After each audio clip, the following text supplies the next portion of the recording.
Ndryshe nga vitet e tjera, këtë vit afrimi i festave të fundvitit nuk po shoqërohet me rritjen e çmimeve të produkteve në tregjet ushqimore dhe të frutaperimeve në qytetin e Shkodrës.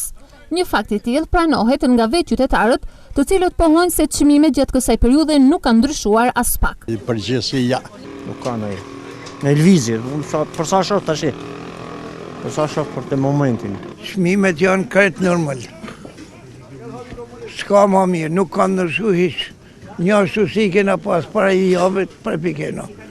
Ndërsa lidhur me blerje, tregtarët thonë se nuk ndihen as pak festat pasi fuqia blerëse është mjaft e ulët. Çmimet si kanë qenë gjithmonë, një ashtu, pas një lëvizje. Krahasuar me vitet e tjera, si duket si situata? Situata më marrume se si mjet asnjëherë. Ja, unë krahasim kam shitë 10 orka, sot s'mund si ork. 3 ditë ka orka stravec. A morë 500 lek, qyre sa ka shite, 200 lek.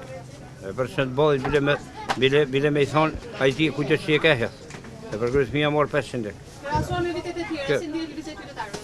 Qytetarët për zotën s'kanë kur i lek në gjep, s'kanë kur që bojnë. Janë marumë. A morë vesh, rruga molle qyre ku është, plot.